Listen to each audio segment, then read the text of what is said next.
Travelers at Atlanta's International Airport witnessed a tense scene yesterday as police prevented what could have been a mass shooting. Authorities say 49-year-old Billy Joe Cagle traveled about an hour, then parked his truck just outside the airport. Police found an assault rifle and ammunition inside that truck. Now, 2 officers confronted Cagle inside the terminal and arrested him.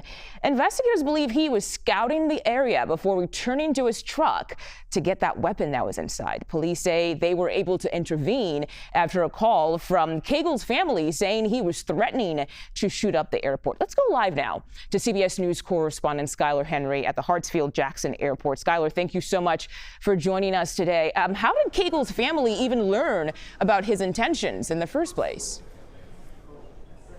Yeah, Mugo, good to see you. Social media. It turns out that Cagle was alleged to have been on a live stream where they felt as if he was going to either harm someone or harms himself, and so they notified the Cartersville Police Department, which then notified the Atlanta Police Department, obviously sending out officers here to the airport as quickly as possible. Keep in mind, in terms of a timeline, this is something that happened in less than an hour. In terms of when APD got the call, they responded in less than 15 minutes, not only spotting Cagle, but confronting him and ultimately arresting him. He is expected to be in court tomorrow, where he is facing a series of charges, including terroristic threats.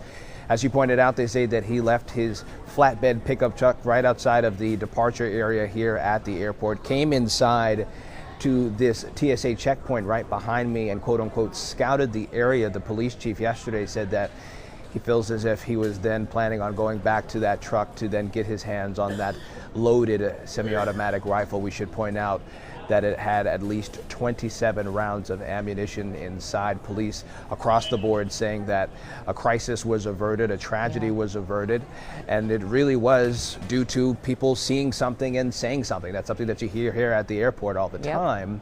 But because of Cagle's family really stepping in, it allowed officers to respond quickly and allowed them to step in just in the nick of time. Yeah, and glad his family spoke up as well.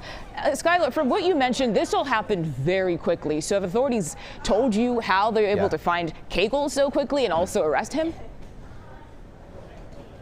Well, the first thing that they spotted was his truck. After they were notified that he may be up to something, they didn't exactly know where he was going, but because of cameras and other law enforcement measures, they were able to pinpoint his truck. That is when they were able to spot him on the cameras here at the airport, where we actually saw some of the surveillance video where it looked as if he was scouting this area. He walked back and forth in this area behind me.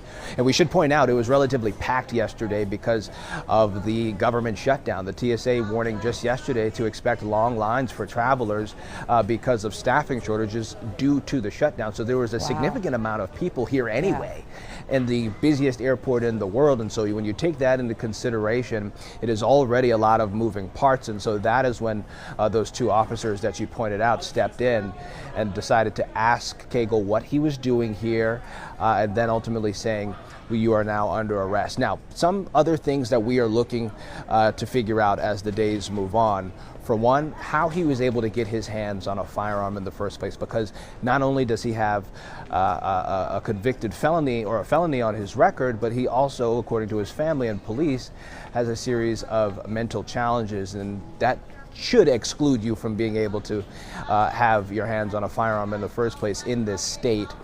Those are questions that are still remain to be answered. In addition to that, a motive in general. There was no real indication based off of what we've heard from police as to why he was here at the airport to begin with. But again, a lot of law enforcement coming in, a lot of communication working together to make sure that everyone here is as safe as possible. Oh yeah, for sure. Glad things ended the way they did. Skyler Henry in Atlanta for us today. Thank you so much.